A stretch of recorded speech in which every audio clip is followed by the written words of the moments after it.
mahalagang magkaroon pa rin ng time as a teacher, no? Na lumabas-labas. Isipin natin ano tayo, mga educational soldiers tayo. Ang mga sundalo, kapag hindi sila narililive sa tools nila, hindi na sila nagiging effective na guard sa tools nila. Hindi nila magagampanan ng maayos na trabaho nila. Bawat pasok natin, war zone. Hindi naman totally war zone, nag-enjoy naman tayo magturo sa mga bata. Kaso hindi pwedeng hindi ka emotionally, intellectually, saka spiritually ready bago ka pumasok sa room. Kung walang ganito, hindi tayo magiging ready na magturo talaga. Ready for? Ready to teach. Kailangan ng ganito para ma-recharge tayo. Kasi sa loob ng classroom, ang mga bata, ang mga report, sila yung nagbabawas ng battery sa atin, di ba? Pero worth it naman kasi at least nakakatulong naman. Pero syempre kailangan natin ma-recharge para sa susunod, kinabukasan, alive pa rin tayo or active pa rin tayo magturo. Oo naman, hindi. Iba yung sa akin. Nasabi na nila mami about sa work eh. So mag-ano tayo. Doon tayo sa personal. Kumbaga, for your for your sake, ganyan. Diba? Parang kailangan wag mong hayaan yung sarili mo na tumanda ka na lang sa kakatrabaho, ganyan. And then magsisi ka. Ayun. Yun yung sa akin. Kaya parang hanggat ka pa, may time ka pa na i-explore yung mundo, explore mo, diba? Kasama yung isa sa mga importanteng tao sa buhay mo. So, importante kami. Of course! Ikaw. Ito muna. Ganon din sa akin. Para lang ma-recharge at saka para may makwento. Ang lesson kasi sa classroom, hindi lang siya lesson sa book eh. Minsan nga, mas marami pa yung kwento ng teacher. It's a lesson to share. Di ba? Every journey kailangan i-share mo. Kapag wala kang ina-explore, wala kang ma-share sa mga bata. Ang ma-share mo lang is the book.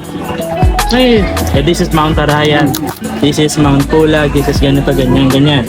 Pero kapag ikaw na-experience mo mismo yung community, yung society, o yung place na yun, parang mas na-engage mo yung bata sa learning. You are giving them the personal perspective. Ayan, para lang, stress reliever, #Bride Hero. Maging bayani sa bawat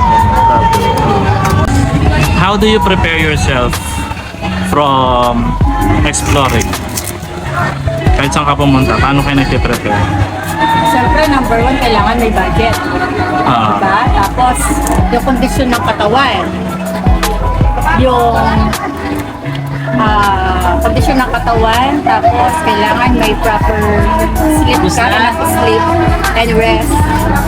Ganon. Kasi kung wala kang masyadong tulog, hindi maganda yung kondisyon ng katawan mo at wala kang budget, hindi mo ma-enjoy yung explore. Siyempre, at number one, kailangan hindi ka mauutang para lang makapag-explore. Lalo kang magkakaroon ng problema after. Masaya ka nga ngayon. Iyak din. Iyak naman later. Sabi mo? Gaya now, collaborate. Ganun ka ba? Never. Uy, Ikaw, sir. Paano nagpe-prepare? Matutulog ka lang, gano'n. Tapos gigising ka. Yan lang. Dito ka nga tumingin. Ba't sa akin nga tumingin? Hindi ako sanay. Nahiya po ako sa vlog. Ikaw, paano ka mag-prepare? Actually, wala ka ng preparation. Nagdagang preparation. Siya po yung taong go, G lang ng G. Pero tulog kaya- naman sa sape. Shoutout dun sa nagsasabi sa akin, rin ako na naman mental. Ano lang kasi, gusto mo mag-gravel bowl. Basta merong resources. May resources. Hindi ka naman pupunta sa isang battle na wala kang wala kang pera, wala kang Expect mong gagastos ka. Kasi gagastos ka. Yan. Hindi mo na mabibili. yung experience na sir. Iba pa rin talaga yung May isang pastor nga nagsabi, madali lang naman solusyonan ng lungkot. Maglabas ka ng pera, tumawag ka ng kaibigan, tsaka mo siya ilibre. Tapos na ang lungkot.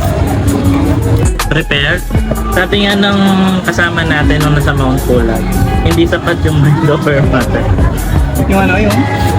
Mind over matter, dapat physically ready ka, mentally ready, financially ready. Pero yung sapatos mo maganda. Oo.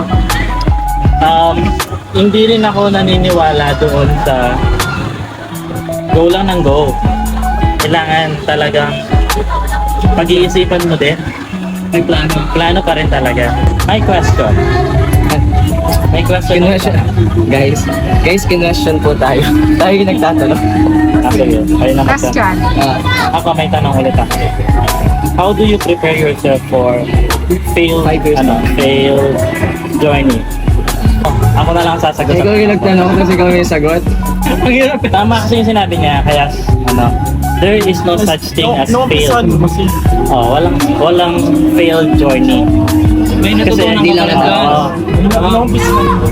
You may not have finished your journey. Hindi mo nga na-reach yung journey mo or yung goal ng journey mo. What is important is you still did it. May natutunan ka ba? Journey pa rin kasi yun eh. Journey pa rin yung may pinuntahan ka, may ginawa ka, may natutunan ka. That's can be still be part of the journey. Sabi nga nila, journey is not always the happiness. It's not always success, not always reaching your goal. It's also disappointment, dismay, sadness. Yun, that's failure, pain, part yun ng journey. Yun. So, learn from it. Parang ganun. Next time, you know what to do. Ikaw, Sir Ken. Kadalasan kasi yung kumbaga, dinidepend natin yung success ng journey dun sa mismong destination. Nakakalimutan natin yung mismong process. Tsaka, yung para sa akin dun, yung true happiness talaga is yung during the journey, tsaka yung mga taong kasama. Siyempre, pag failed journey yun, ibig sabihin failed. Meron palang failed journey eh. Failed journey Kapag is wala when ka you decided not to do it anymore. When you decided not to go anymore. Yung hindi mo na siya inumpisahan talaga. Hashtag growing. Oo, #growing. Yun yung failed journey. Failed ka pag hindi ka nanalo. Yun ang failed. Hindi ko magkana ng euros. Pagod ako. Ito po, niluto ni Sir Noel. Yung manok. Mga nasal. Ay, layo pa. Ang OA naman. Wala, yun lang. Yun lang ang niluto. Wala kaming ampag. Wala kaming laging lang kami. Laki kain lang po kami. Laging kain lang po kami sa niluto. Masarap po yung Masarap po yung Ma'am Ronnie, baka may share. may question ka ma'am. Kami mag-answer. Sabakan mo daw. Ay. Ma'am, sabakan mo.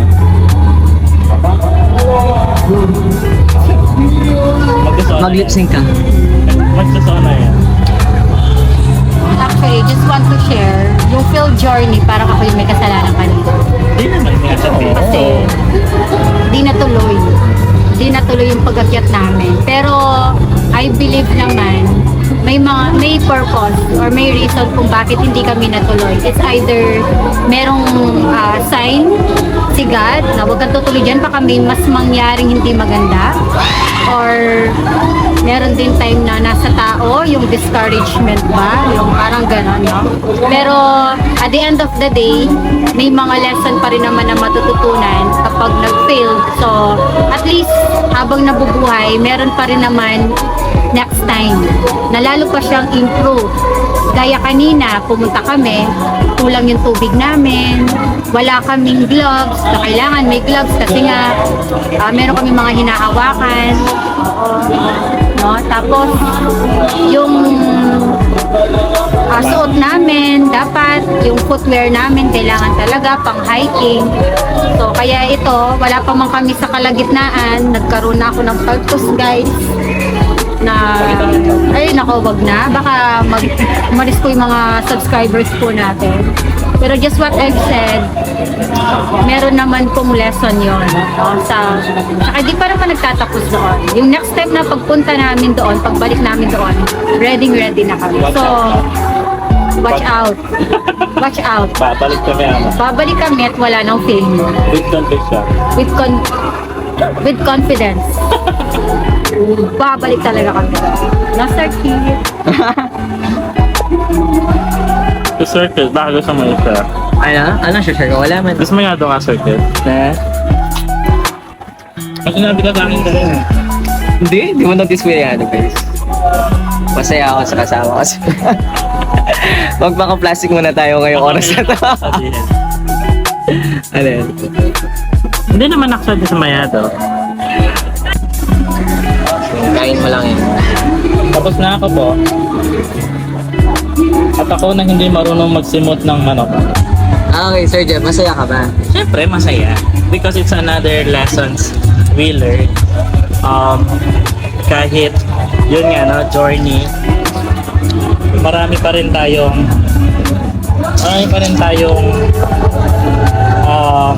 natututunan sa isa't isa. Like? Like ano, kung gaano ang tolerance ng Ronnie sa sakit. Na hindi niya napapansin yung sakit. Alam mo yung tipong ang laki-laki na nasugat pero hindi pa rin niya nakikita. Tapos yung tolerance mo na nasugat ka na, sige lang na, sige.